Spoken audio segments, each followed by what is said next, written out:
For today, we are going to be talking about the various elements that are related to the subtitling.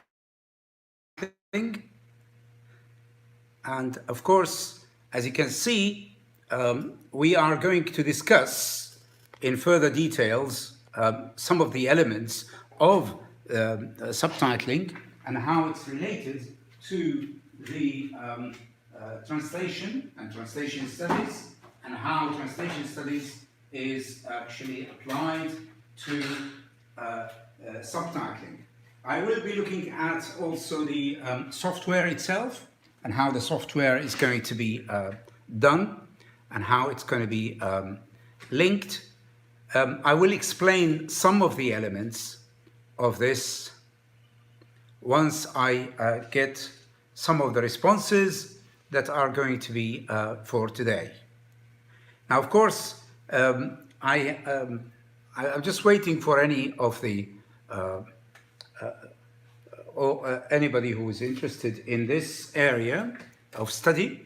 And this area of study is quite important and quite related to subtitling, of course. As you can see here, we have a software which is used by some professionals in the area who are actually, it is quite a reliable kind of software, and it is related to subtitling. Now, of course, before we go deeper into that, I am going to look at some of the slides that are going to explain to you some of the elements and how these slides are related to subtitling. This is what's called a subtitling triangle, and this triangle is really quite important to know about.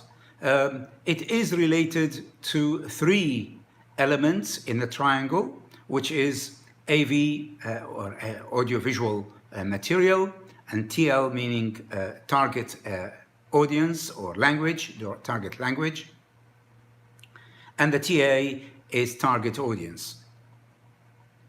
Of course, that we have to look at these three elements in audiovisual translation, because these elements are actually extremely important in highlighting the importance of subtitling and how you look at subtitling in a more detailed way.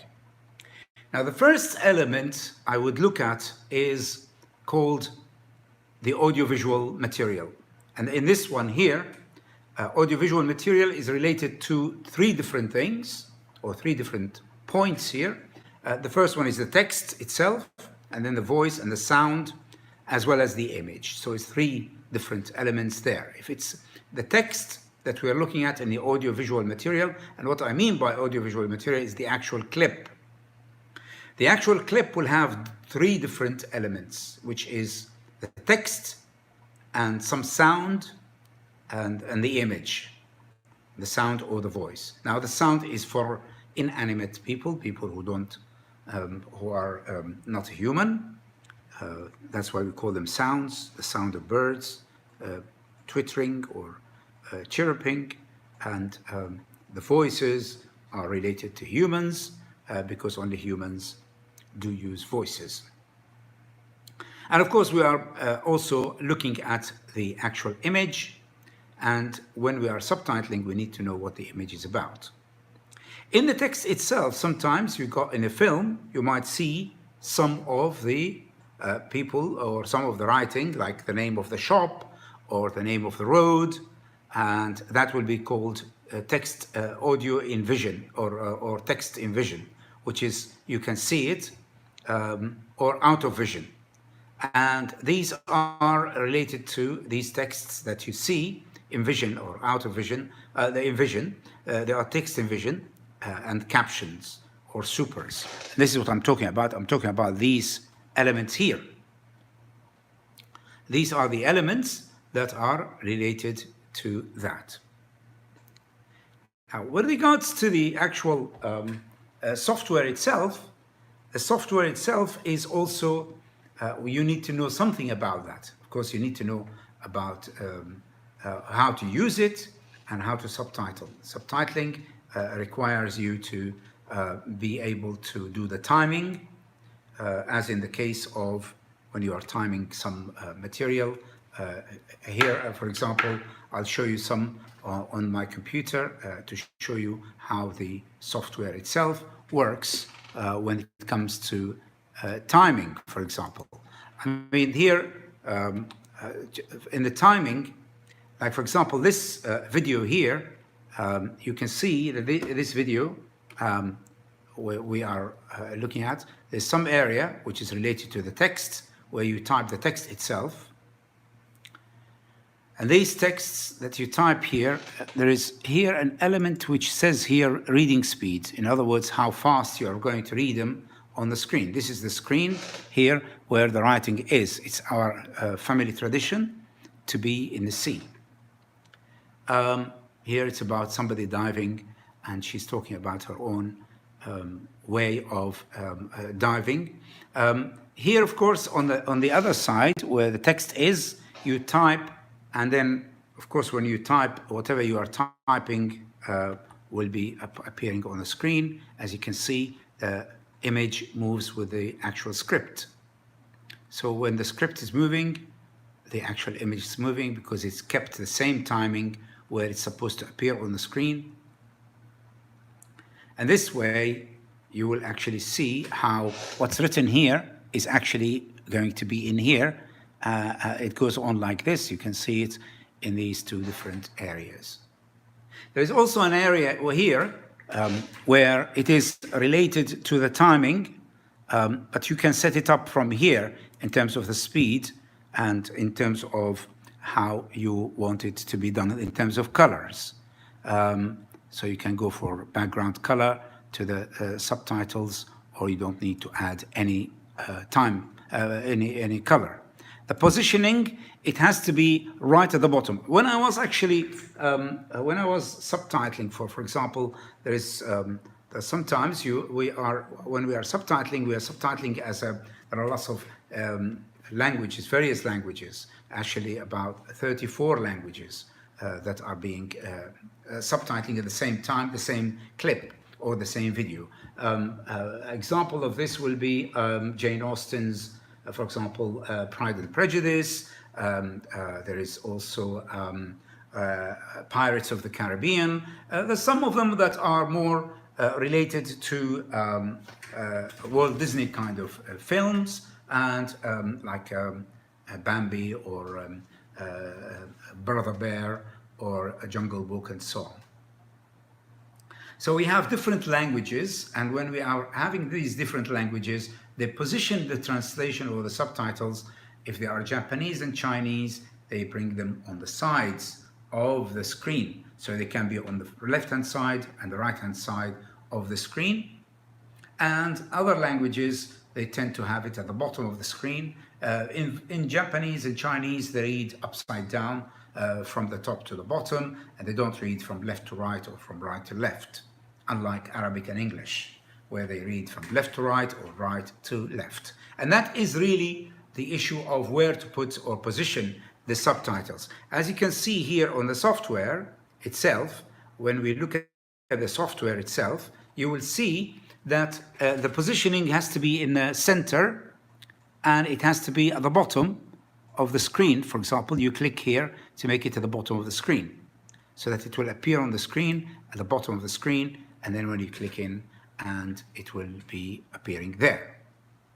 Of course, you can change the position of this by different, you can make it at the top. Sometimes we put the subtitles at the top of the screen, and that is because sometimes the face of the person here, somebody speaking in here, so their face is in here, so we don't need to put the subtitle on top of their faces. That's why we lift them to the top, and we call them raised subtitles.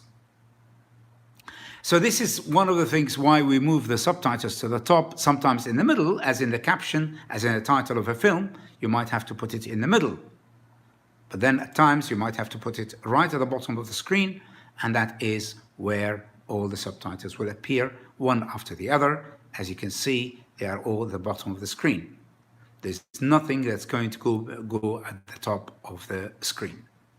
So this is really some of the elements with regards to that. Of course, there are other things, like, for example, the colors. So here, of course, in the colors, you can change colors of the actual script, and you can change it from different, from yellow. You see here, she's speaking in Arabic, for example, and you can hear her, but then you can also, we can change also the colors if we want to. The elements of how she or how somebody speaks, there is this kind of, as you can see on the screen. Of course, there's what's called the keys here on the screen, and I usually use the number keys. These numbers makes the video move. When I press 5, it makes the video move. Now the video is moving. I want it to stop. I press 5 again, and it will stop. So it's 5 to press to move, and 5 to stop, and that's how it works on this one. The key, the key lock or the num lock for numbers is the one that makes the video moves and stops. And also, of course, you can also control the image frame by frame, which means one picture at a time. So you can move it by pressing on the number 6 and number 4. So this is really one of few things that you can also be using when you are actually trying to position when the person is speaking, where they are speaking. So whenever they are speaking, you insert the information and you need to put that forward. Is there any questions so far with regards to this in particular? You can always, I can wait for you to, if you have any questions to ask about this. Now, just going back to the element of, as I said earlier, about the triangle, which is quite an important thing that we have to be aware of.